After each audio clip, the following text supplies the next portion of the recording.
할렐루야. 오늘도 새벽 예배 자리에 나오신 성도님들을 주님의 이름으로 축복하고 환영합니다. 이 시간 함께 기도하고 예배 자리로 나가도록 하겠습니다. 함께 기도하겠습니다. 하나님, 오늘도 우리가 주님의 얼굴을 보기를 원합니다. 우리가 하나님의 음성을 듣기를 원합니다. 우리의 마음을 이 시간 깨워주시사 주의 얼굴 보게 하여 주시고 주님의 음성을 듣는 귀한 새벽 자리 될 수 있도록 은혜 허락하여 주시옵소서. 저희들의 심령 가운데는 모든 두려움은 떠나가게 하여 주시며 하나님 주시는 놀라운 은혜와 담대한 믿음이 우리 가운데 있게 하여 주시옵소서. 주님께 감사드리며 예수님의 이름으로 기도하옵나이다. 아멘.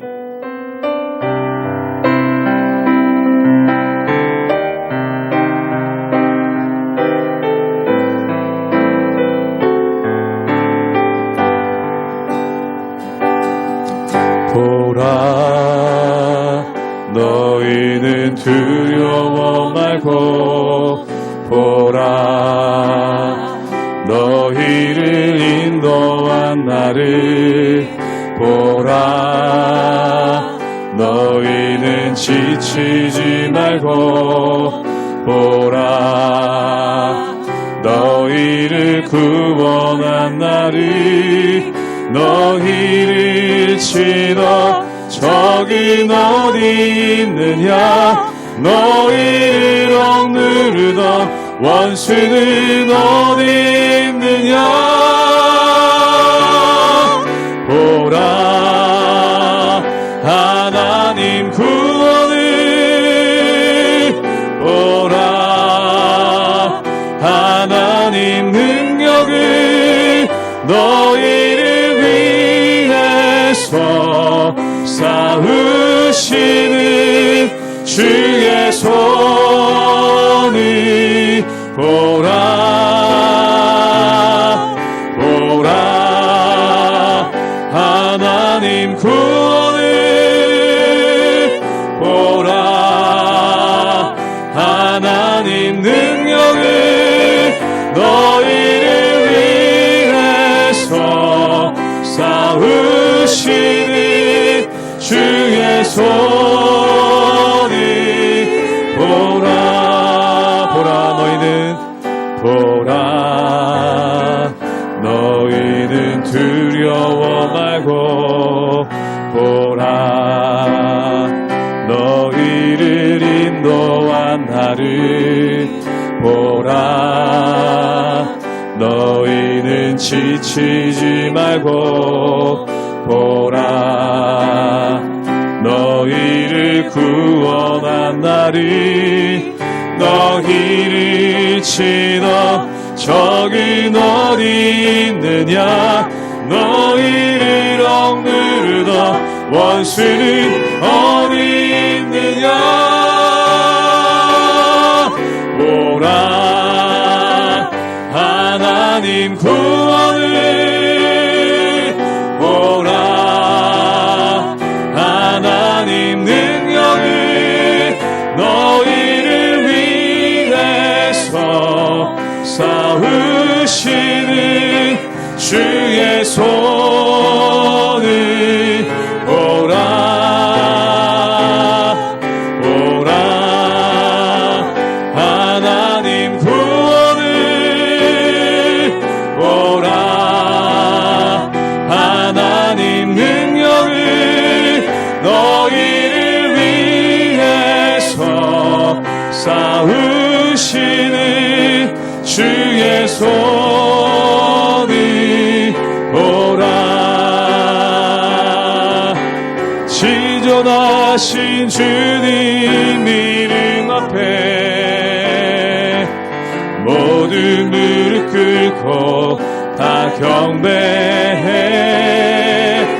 거룩하신 주님 보좌 앞에 엎드려 절하라. 처음부터 고백합니다. 지존하신 주님 이름 앞에, 지존하신 주님 이름 앞에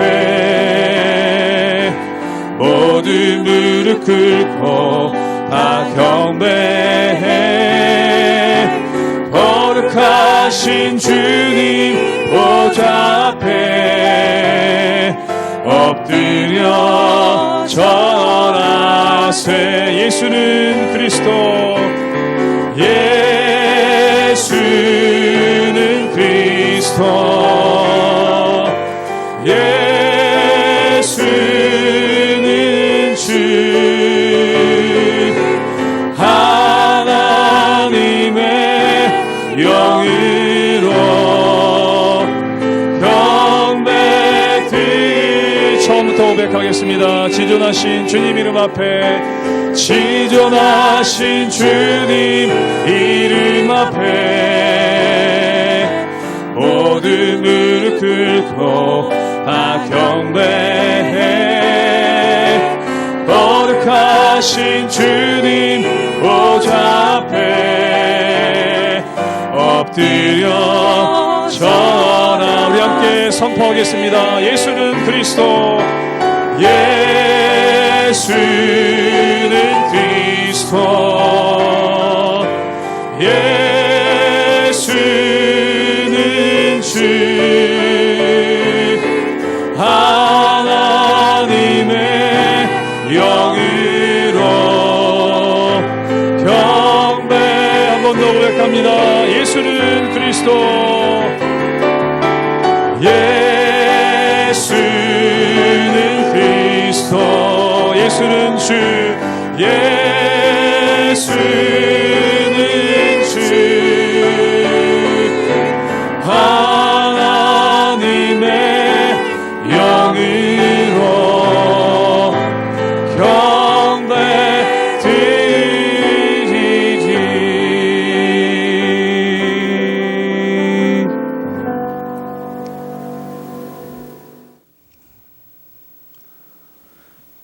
할렐루야. 우리 하나님의 은혜와 평강이 우리 성도님들 삶 가운데 날마다 가득하시기를 주님의 이름으로 축원합니다. 우리가 그동안 사사기의 말씀을 함께 묵상해 왔습니다. 그런데 오늘부터는 저희가 디모데 전서의 말씀을 함께 나누며 묵상하도록 하겠습니다. 이 디모데 전서는 많은 분들이 잘 아시다시피 사도 바울이 자신의 제자인 디모데에게 보낸 서신서입니다. 이 당시 디모데는 에베소 교회에서 목회를 하고 있었는데 이 사도 바울이 유럽 지역에 머물러 있으면서 이 자기가 아끼는 제자인 디모데에게 편지를 보내서 그가 어떤 것을 따르고 또한 어떤 것을 따르지 말아야 될지를 조언하는 말씀이 바로 디모데 전서라는 것입니다. 그런데 이것이 지금 현재 우리에게 있어서 우리가 신앙생활을 하는 데 있어서 또한 우리가 하나님을 섬기는 데 있어서 무엇을 따라야 하고 또한 무엇을 따르지 말아야 될지를 너무나 잘 말씀하고 있는 것이 바로 이 디모데 전서의 말씀이라는 것입니다.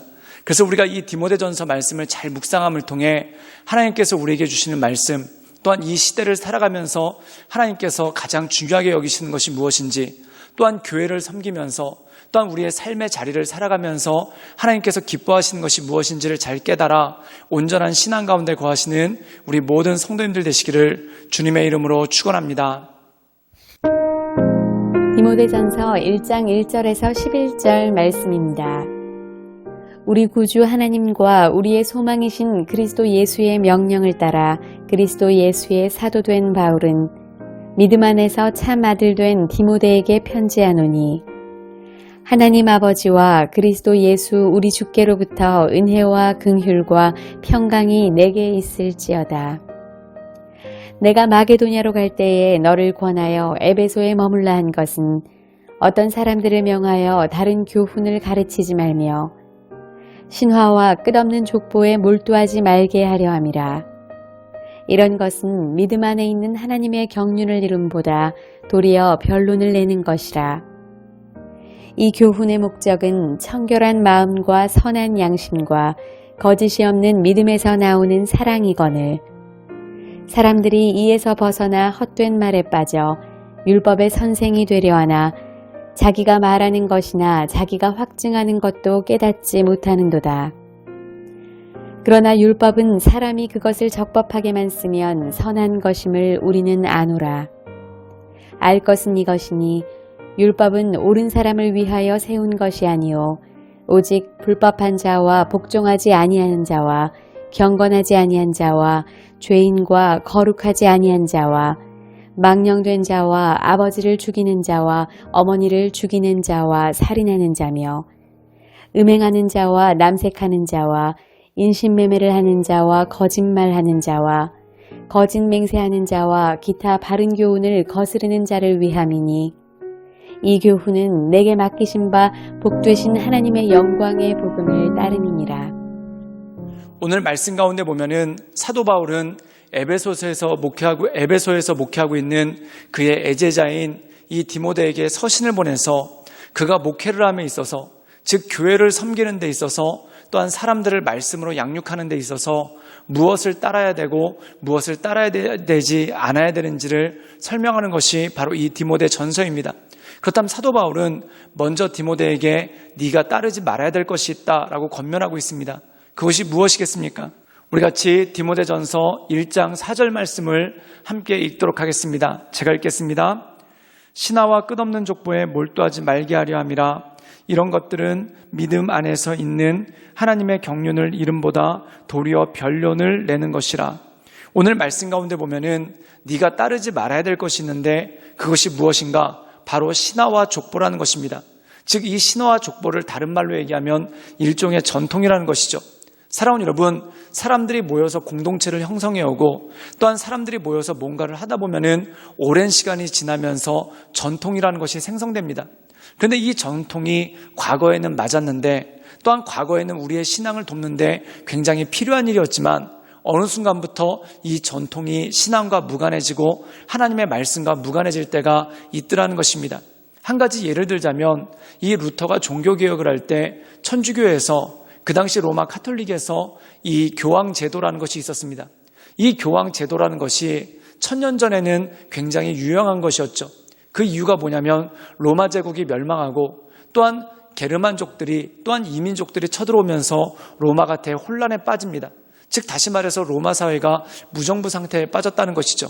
그렇다면 그 사람들에게 안심을 주고 또한 이 국가 제도가 다 없어진 로마 세계에 대해서 그 국가 제도를 정비하고 사람들을 바르게 인도하는 데 있어서 이 교황이라는 제도는 굉장히 필요한 것이었고, 교회를 지키는 것뿐만 아니라 사회를 지키는 데 있어서 이 교황이라는 제도는 굉장히 중요한 제도였다는 것입니다. 그런데 1000년이 지나고 1000년 전과 같은 그런 혼란 상태도 아니고 또한 1000년 전과 같은 그런 무정부 상태도 아니었다는 겁니다. 그리고 1000년이 지나서 16세기가 됐었을 때는 이 유럽에 있는 모든 나라들이 국가를 이루고 있고 또한 모든 법과 제도가 정비되어 있는 그러한 상태였다는 것이죠. 그렇다면 그 당시에는 교황이라는 제도가 더 이상 효용성이 없다는 것입니다. 그리고 더 나아가서 이 억지로 필요가 없는 교황이라는 제도를 지키려고 하다 보니까 하나님의 말씀에서 떠난 부분들, 또한 무리하게 성경을 해석하는 부분들이 너무나 많아지게 됐고, 또한 급기야는 교황의 말이 성경보다 우위에 있다라는 그런 어이없는 말까지도 나오게 되었다는 겁니다. 그래서 루터가 종교개혁을 하면서 무엇에 대해서 기치를 걸었는가? 오직 말씀으로, 즉 하나님의 말씀이 중심이 돼야지 교황이 중심이 되거나 사람이 중심이 돼서는 안 된다라는 그러한 것들을 선포한 것을 보게 됩니다. 사랑하는 여러분, 이렇게 교황제도와 같았던 것, 이 종교개혁 시대에 교황제도와 같았던 것이 바로 족보와 신하라는 것입니다. 그것이 과거에는 맞았지만 또한 그것이 과거에는 교회를 유지시키고 또한 성도들에게 안정감을 주는데 꼭 필요한 제도였지만 종교개혁 당시 16세기에는 이미 필요가 없는 것이었고 또한 그것을 지키려고 하다가 오히려 교회가 타락을 하고 말씀이 왜곡되는 그러한 일들이 생겼다는 것이죠. 사도 바울은 그것에 대해서, 그런 것들에 대해서 언급하는 것입니다. 즉 예전에는 필요했지만 지금 필요하지 않은 것들, 또한 예전에는 교회를 지키기 위해서 또한 사람들을 신앙적으로 돌보기 위해서 꼭 필요한 거였지만 이제 효용성이 없어진 것들에 얽매이거나 또한 그것에 집착하지 말라는 것입니다.